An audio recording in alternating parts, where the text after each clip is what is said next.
klasifikasi yang dilakukan oleh para ahli taksonomi adalah persamaan dan perbedaan ciri morfologi, fisiologi, dan anatomi.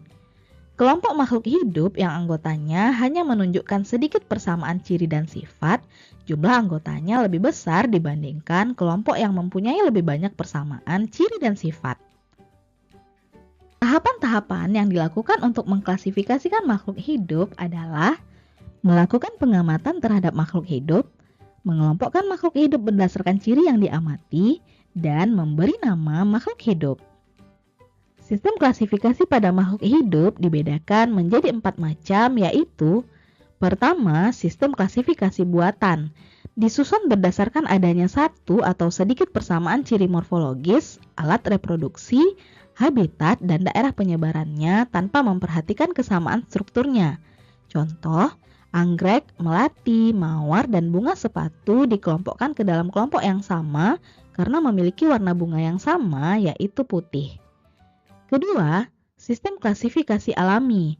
Disusun berdasarkan banyaknya persamaan ciri morfologis yang dimiliki oleh makhluk hidup. Contoh, kuda, gajah, sapi, dan buaya dikelompokkan dalam satu kelompok karena memiliki jumlah kaki yang sama, yaitu 4. Selanjutnya, sistem klasifikasi filogenetik. Disusun berdasarkan sifat morfologi, anatomi, fisiologi, dan jauh dekatnya hubungan kekerabatan antara takson yang satu dengan yang lainnya, serta mengacu pada hubungan evolusioner nenek moyang dan keturunannya. Contoh pengelompokan hewan yang ditunjukkan pada pohon filogenetik. Terakhir, sistem klasifikasi modern. Disusun berdasarkan sifat morfologi, anatomi, fisiologi, etologi, dan struktur molekuler dari makhluk hidup yang dikelompokkan. Contoh, pengelompokan makhluk hidup menggunakan klasifikasi modern. Nah, dari video yang tadi, apakah kalian sudah paham dengan apa yang saya jelaskan pada video kali ini? Nah, kalau kalian belum paham, ayo lanjut ke pembahasan yang selanjutnya. Assalamualaikum warahmatullahi wabarakatuh. Kembali lagi di video saya kali ini. Di sini saya akan membahas soal UTBK tentang klasifikasi makhluk hidup dan mikroorganismenya. Apa sih klasifikasi makhluk hidup dan mikroorganismenya itu? Nah, jadi klasifikasi makhluk hidup adalah suatu cara memilah dan mengelompokkan makhluk hidup menjadi golongan atau unit tertentu. Golongan-golongan ini disusun secara runtut sesuai dengan tingkatannya, yaitu mulai dari yang lebih kecil tingkatannya hingga ke tingkatan yang lebih besar. Ilmu yang mempelajari prinsip dan cara mengelompokkan makhluk hidup ke dalam golongan disebut taksonomi atau sistematik. Makhluk hidup dapat dikelompokkan berdasarkan persamaan dan perbedaan. Pengelompokan makhluk hidup ini dinamakan klasifikasi makhluk hidup. Ilmu yang mempelajari klasifikasi makhluk hidup disebut taksonomi. Pelopor ilmu taksonomi adalah Carolus Linnaeus. Oke guys, di sini juga saya akan membahaskan macam-macam sistem klasifikasi. Yang pertama yaitu klasifikasi sistem alami, yang kedua klasifikasi sistem buatan, yang ketiga klasifikasi sistem filogenik. Yang pertama yaitu ada klasifikasi sistem alami, yaitu klasifikasi ini dirintis oleh Michel Adams dan Jean-Baptiste de Lamarck. Yang kedua yaitu klasifikasi sistem buatan. Selanjutnya, klasifikasi sistem buatan merupakan klasifikasi yang menggunakan 1 hingga 2 ciri pada makhluk hidup yang sesuai dengan kehendak manusia. Yang ketiga yaitu klasifikasi sistem filogenik, yaitu pengelompokan makhluk hidup berdasarkan sejarah evolusinya.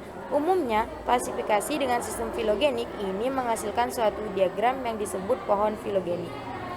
Nah, di sini juga ada dasar klasifikasi makhluk hidup. Nah, dasarnya yaitu keanekaragaman makhluk hidup sangat kompleks, sehingga untuk mengelompokkan makhluk hidup terdapat dasar-dasarnya. Antara lain yaitu A. berdasarkan persamaan, yang kedua berdasarkan ciri-ciri morfologi, yang ketiga berdasarkan kandungan. Nah, di sini A berdasarkan persamaan. Di sini itu berdasarkan persamaan dan perbedaan ciri-ciri makhluk hidup. Yang B yaitu berdasarkan ciri-ciri morfologi dan anatomi. Yang C yaitu berdasarkan kandungan atau kandungan zat biokimia berdasarkan hubungan kekerabatan. Oke, langsung saja ke soalnya yaitu pertumbuhan kritif pada kurva tumbuhan bakteri terdapat pada fase. Nah, di sini A. Akhir adaptasi, B. Awal eksponensial, C. Awal stasioner, D. Awal stasioner, akhir stasioner, dan E. Akhir kematian.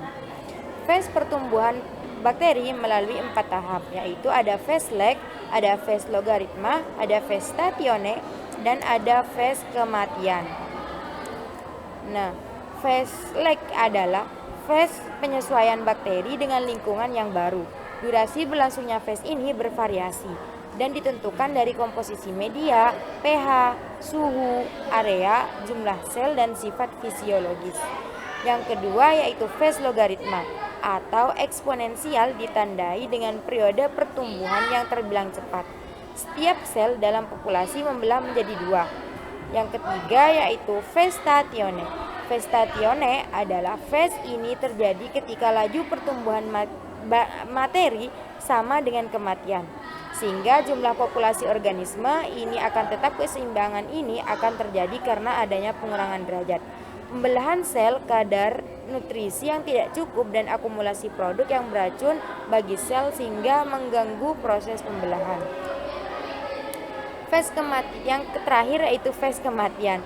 Terjadi ketika laju kematian lebih tinggi dari laju pertumbuhan. Beberapa faktor yang mempengaruhi adalah suhu, kelembaban, cahaya, zat kimia, dan nutrisi. Jadi jawabannya yaitu C, awal stasioner. Di sini fase stasioner adalah fase ini terjadi ketika laju pertumbuhan materi sama dengan kematiannya, sehingga jumlah populasi organisme ini akan tetap keseimbangan. Ini akan terjadi karena adanya pengurangan derajat, pembelahan sel akibat kadar nutrisi yang tidak cukup, dan akumulasi produk yang beracun bagi sel sehingga mengganggu proses pembelahan. Nah, oke guys, di sini lanjut pada soal yang kedua. Di sini saya akan membahas tentang jenis-jenis bakteri yang memiliki struktur dorman. Nah, beberapa jenis bakteri memiliki struktur dorman dalam sitoplasmanya yang disebut endospora. Hal yang tidak tepat berkenaan dengan endospora adalah A. Umumnya terdapat pada gram positif, B. Menyebabkan sel bakteri bertahan lebih dari 1 tahun, C. Aktivitas metabolismenya terhenti untuk menahan cekaman lingkungan, D. Menjadikan bakteri tahan terhadap cekaman kimia fisik, dan E. Menjadikan bakteri tahan terhadap kondisi vakum dan radiasi ruang angkasa. Dormansi pada bakteri terjadi karena dengan pembentukan endospora atau lapisan pelindung. Dalam kondisi yang menguntungkan bagi bakteri, aktivitas metabolisme pada bakteri yang dorman berhenti, sehingga bakteri tahap terhadap cekaman dan bertahan selama bertahun-tahun. Endospora dapat terbentuk pada bakteri gram positif dan negatif. Pernyataan yang tidak tepat tentang endospora adalah umumnya terdapat pada bakteri gram positif. Jadi jawabannya yaitu A, umumnya terdapat pada gram positif. Kalian tahu nggak sih apa itu endospora? Nah, di sini saya juga akan membahas tentang endospora. Endospora merupakan bentuk istirahat dari beberapa jenis bakteri gram positif. Endospora mengandung sedikit sitoplasma, materi genetik, dan ribosom. Dinding endospora yang tebal tersusun atas protein. Endospora hanya terbentuk saat kondisi lingkungan tidak menguntungkan bagi kehidupan bakteri, seperti kekeringan dan suhu yang sangat tinggi. Jika kondisi lingkungan kembali menguntungkan, endospora akan tumbuh menjadi sel bakteri baru. Endospora merupakan bentuk istirahat dari beberapa jenis bakteri gram positif. Endospora mengandung sedikit sitoplasma, materi genetik, dan ribosom. Dinding endospora yang tebal tersusun atas protein. Endospora hanya terbentuk saat kondisi lingkungan tidak menguntungkan bagi kehidupan bakteri, seperti kekeringan dan suhu yang sangat tinggi. Nah, jadi kalau kekeringan dan suhunya sangat tinggi, endospora hanya terbentuk saat kondisi lingkungan tidak menguntungkan bagi kehidupan bakteri. Jika kondisi lingkungan kembali menguntungkan, endospora akan tumbuh menjadi sel bakteri yang baru. Oke, cukup sekian pembahasan dari saya. Kurang lebihnya mohon maaf. Semoga membantu belajarnya. Cukup sekian. Assalamualaikum warahmatullahi wabarakatuh.